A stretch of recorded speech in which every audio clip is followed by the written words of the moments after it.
What if being alone after 70 wasn't something to fear, but something that could actually lead to deep peace, freedom, and even unexpected happiness? Too often, we're told that aging means shrinking circles, fewer friends, less conversation, more quiet. But what if solitude didn't have to feel like loneliness? Stay with me, because in the next few minutes, we're going to uncover 5 real-life ways to feel genuinely joyful, even if your days are quiet and your phone doesn't ring like it used to. The last 2 might even change the way you think about being alone forever. Let's begin. Guide 1, a meaningful daily routine. When we're younger, life fills in the blanks for us. Work, family, appointments, they keep the day moving. But after 70, especially if you live alone, the hours can feel wide open. And without intention, that openness can quietly turn into emptiness. That is why one of the most powerful tools for happiness in this season of life is a daily rhythm. Not a packed schedule, not rushing from task to task, but a comforting flow that gives your day shape and your heart purpose. Maybe it's starting the morning with a warm drink and soft music. Maybe it's a daily walk, a journal entry, or watering the same plant at the same time every evening. These aren't chores, they're anchors.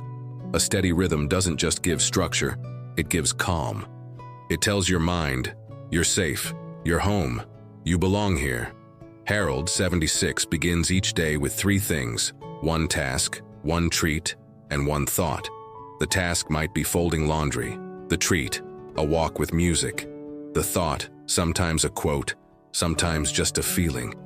This simple practice gives him a reason to rise and a reason to smile before bed. Because even when you're alone, your life still matters. And when you create a rhythm that honors that life, you begin to feel it more fully. So if you've ever woken up and wondered, what now? Start here. Choose 1 small habit and let it guide your day. Your time still has meaning, and your routine can be your quiet reminder. Now that your day has a rhythm, let's go a little deeper into something far more personal and powerful: emotional self-reliance. This isn't about pretending to be strong or hiding how you feel. Quite the opposite. It's about learning to be your own safe place, especially when there's no one else around. We all have moments, quiet moments when we wish someone was there, to share a story, to laugh with, or just to sit beside us in silence. And when those people aren't there anymore, it can feel like a piece of ourselves has gone missing. But here is the truth. You don't need to wait for someone else to make you feel seen or soothed. You can learn to do that for yourself. Emotional self-reliance means recognizing your feelings, honoring them, and responding to them with the same compassion you'd offer to a dear friend. It might start with how you talk to yourself. When you forget something or feel low, is your inner voice harsh?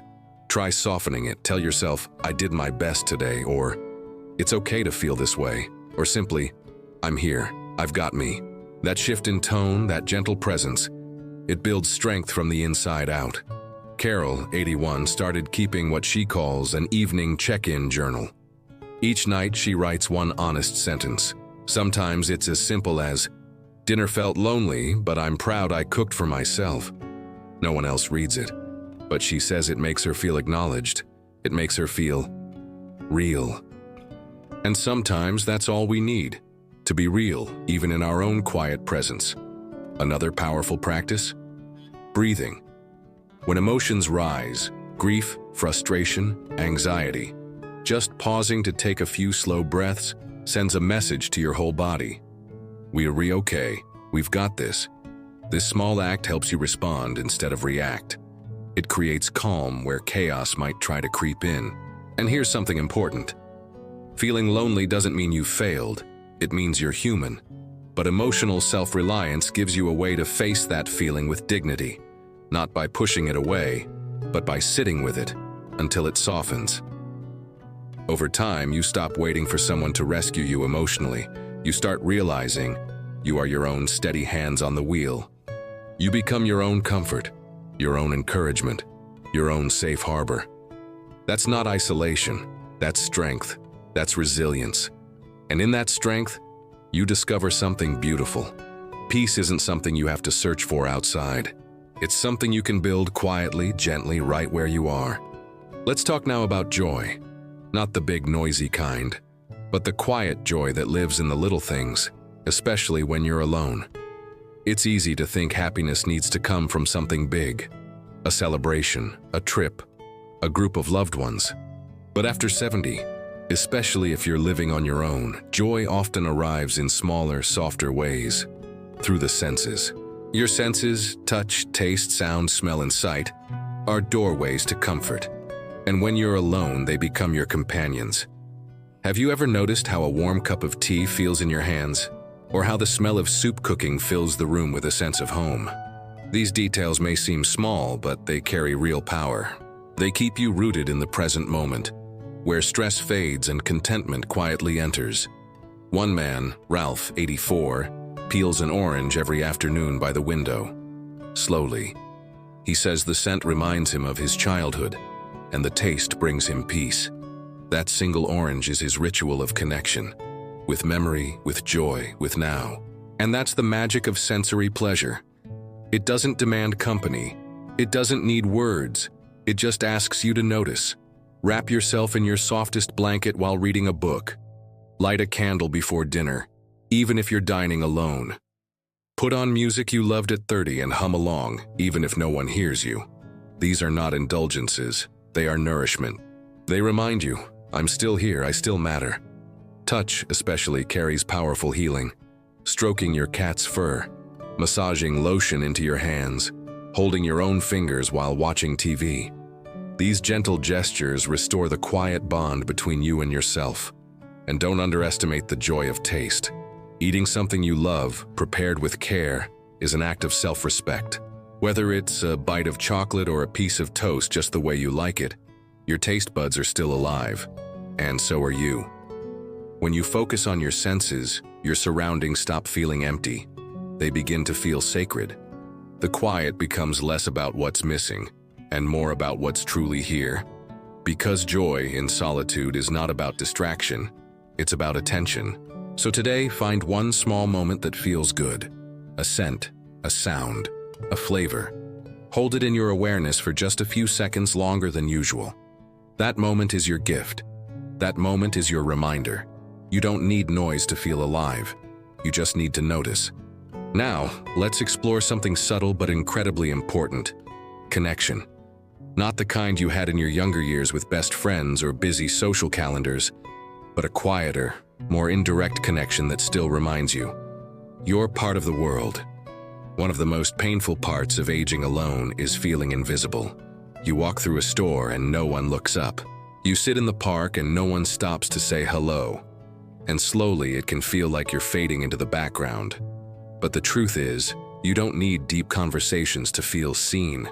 Even the smallest human exchanges can bring you back into the web of life. A smile, a wave, a kind word. They may seem tiny, but they matter. They say, I'm still here and I see you too. Try it next time you're out walking. Look someone in the eye and say good morning. You may not talk again, you may never meet. But for a few seconds you shared a moment of recognition, and that's connection. One man, Dennis, 79, does something beautiful. He writes short notes and leaves them in library books. Just a line or two. This story made me smile. Hope it does the same for you. Or you're not alone, keep going. He doesn't know who reads them, but every time he writes one, he feels part of something. He's giving quietly with no need for thanks. And that giving connects him to others, even if it's anonymous. You don't need to be loud to belong. You just need to reach out in your way. That could mean volunteering a few minutes a week, reading to children over the phone, knitting for a hospital, writing cards to strangers. Every small act echoes. And that echo reminds you, you still have something to offer. Technology can help too. You don't have to dive into social media, but reading a comment, replying to a post, even watching videos like this one, it places you back in the circle of voices. Even sending birthday cards to neighbors or leaving a kind review for a local bakery can make you feel part of a larger rhythm. Because connection isn't about volume, it's about direction. Instead of turning inward and retreating, you gently extend outward. Even if no one answers, You've made a gesture of belonging. You've started the wave. And don't forget, there's value in shared space, even in silence. Sitting at a cafe, walking through a garden, spending time in the library. You don't have to speak. Your presence still matters. You're not a background character in this world. You're still here, still noticing, still adding something. Your quiet steadiness, your grace, your warmth. So if the silence ever feels heavy, try this. Offer a ripple of kindness. Just one. The world might not respond loudly, but it will notice. And in that noticing, you'll feel yourself returning, gently, to the fabric of connection. Let's turn now to one of the most enriching, life-affirming practices you can embrace after 70. Keeping your mind curious.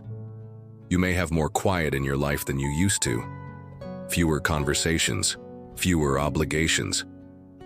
But that quiet isn't empty, not if you fill it with curiosity. There's a common myth that aging means the end of growth, that after a certain point your mind slows down and your interest in learning fades. But the truth? As long as you're breathing, your brain is ready for discovery. And here's the beautiful part. Learning at this stage of life doesn't need to be academic. It doesn't need to be difficult. It just needs to be new. Try reading a book from a genre you've never considered. Watch a documentary about something you know nothing about. Learn a new recipe. Even writing down stories from your past can become a form of insight and reflection. Frank, 82, started painting for the first time last year. He walked past an art shop, bought a small watercolor set, and just started. He says he isn't trying to become great. He just enjoys learning how colors work, how patience feels, how focus brings him calm. And that's what curiosity does. It gives your mind somewhere to go. It adds forward motion to your day, even if your body is still. It reminds you there's still more to explore. This doesn't have to be formal. Watching birds from your window and writing down what you see is learning. Trying to remember the names of flowers on your walks is learning. Asking questions about your own memories and looking up the answers, that's learning too. And every time you explore, even in a small way, your spirit stretches just a little further outward. It reaches for life. That reaching keeps you energized. It gives you resilience when days feel repetitive. It makes you look at the world and at yourself with fresh eyes. Even small discoveries, like finding a new favorite song or understanding how a tool works, can light a spark. That spark? It's joy, it's engagement, it's aliveness. Keeping your mind curious is one of the kindest things you can do for yourself. It's a message. I still care, I'm still here, I still want to learn. And it doesn't just benefit your mood. Studies show that mental stimulation in later life supports memory, sharpens focus, and even lowers the risk of cognitive decline.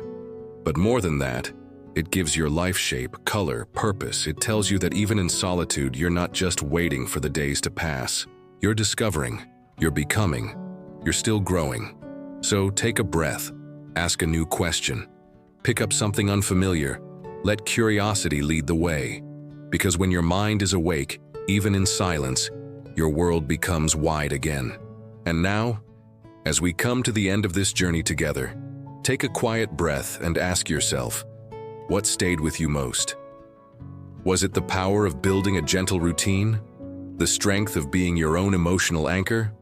Or maybe it was the reminder that small pleasures, soft touches, and simple connections still have the power to fill your days with meaning. The truth is, being alone after 70 doesn't have to feel like a loss. It can be a new beginning, a time of rediscovery, of reconnection with yourself, of peace that doesn't depend on others. You are not forgotten. You are not on pause. You are not too late. You are in a season that holds its own kind of beauty, slower, softer, quieter perhaps, but no less real and no less valuable. Happiness in this stage of life is not about staying busy. It's about staying awake, to your breath, to your senses, to the world around you, and to the quiet life that still pulses through your everyday. It's also about giving yourself permission to feel, to rest, to grow, to care, even if no one is watching. And if you've made it to this point in the video, know this: you are part of something.